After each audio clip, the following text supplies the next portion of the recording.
Hello मेरे प्यारे नन्हे दोस्तों, कैसे हो आप सब। अगर आपको मेरी कहानियाँ पसंद आती हैं तो प्लीज़ मेरे चैनल को लाइक शेयर और सब्सक्राइब करो।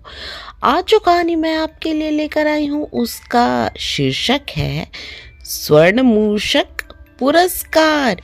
महाराज कृष्णदेव राय अपने दरबार के सभी सभासदों को विशेष महत्व देते थे, किंतु फिर भी सभासदों को प्राय ऐसा लगा करता था कि महाराज तेनालीराम पर अधिक कृपालु हैं और उसे ऐसा मौका दे दिया करते हैं कि वो शेष सभी सभासदों पर भारी पड़ता है।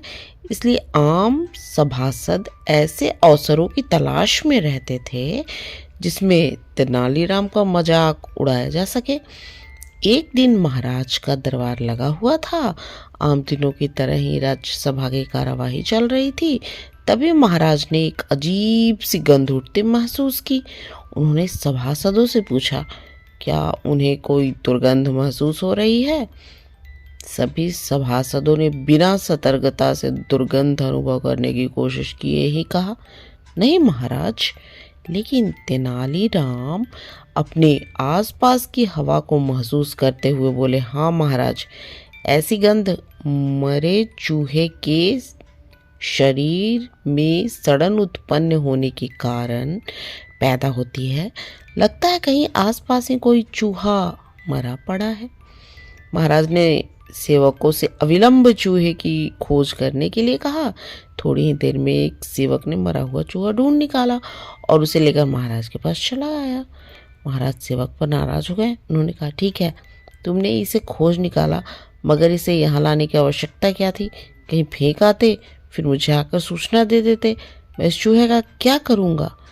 सेवक डर से थर थर कांपने लगा। तब एक दरबारी ने कहा, महाराज, आप चाहें तो चूहा इस दरबार के सबसे विद्वान सभासद तेनालीराम को भेंट कर सकते हैं। आपने उसे तरह तरह के उपहार दिए हैं, आज मरा चूहा ही सही। उस दरबारी की बात पर सभी सभासद ही करने लगे। बोलने वाला सभासद इस दरबार में मस्खरा सभासद माना जाता था, इसलिए महाराज ने उसकी बातें अनसुनी कर दी। मगर तेनालीराम इस सभासद की बातों में छुपे कटाक्ष से तिलमिला गए और तत्काल अपनी प्रतिक्रिया व्यक्त करते हुए कहा, माननीय सभासद, यदि महाराज ने मुझे यह चूहा उपहार में दिया तो मैं इसे आदर के साथ ग्रहण करूंगा। ऐसे भी चूहा विकल्पों का प्रतीक है। भगवान गणपति का वाहन ऐसे ही नहीं बन गया है। महाराज तेनालीराम के प्रतिवाद पर मुस्कुरा उठे और बोले, मरे चूहे का तुम क्या करोगे। यदि आपने मुझे यह चूहा भेंट किया तब मैं समझूंगा कि आप मेरी बुद्धि की परीक्षा लेना चाहते हैं, और यह परीक्षा देने के लिए मैं इस चूहे से व्यापार करूंगा। महाराज, तेनालीराम ने कहा, मरे चूहे से व्यापार, ये तुम कैसे कर सकते हो तेनालीराम। महाराज ने पूछा। महाराज, संसार की प्रत्येक वस्तु का कोई ना कोई उपयोग है, कोई भी वस्तु व्यर्थ नहीं है। मैं इस मरे चूहे को किसी सपेरे को बेच आऊंगा और उससे गुड़ खरीद लूंगा। इन दिनों गर्मी का मौसम है, मैं उस गुड़ को पानी में मिलाकर मीठा पानी बेचूंगा। मीठा पानी बेचने से जो पैसे मिलेंगे उससे चना खरीदूंगा और चना बेचकर चना से बने पकवान, सत्तू, गुड़ चना आदि बेचकर अच्छा पैसा कमाऊंगा और उन पैसों से कोई बड़ा रोजगार आरंभ करूंगा। तेनालीराम ने कहा। महाराज तेनालीराम की बातें सुनकर बहुत प्रसन्न हुए और सभासदों से कहा, तेनालीराम की यही तर्क बुद्धि उसे तेनालीराम बनाती है।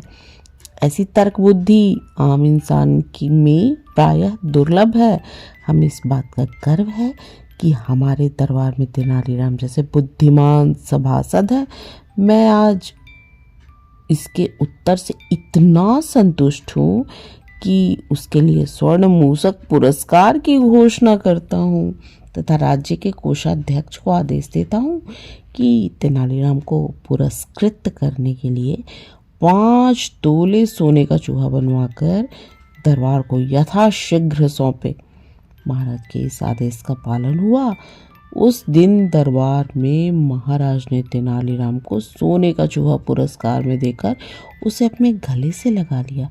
तेनालीराम के आलोचकों को महाराज की ओर से दिया गया ये करारा जवाब था।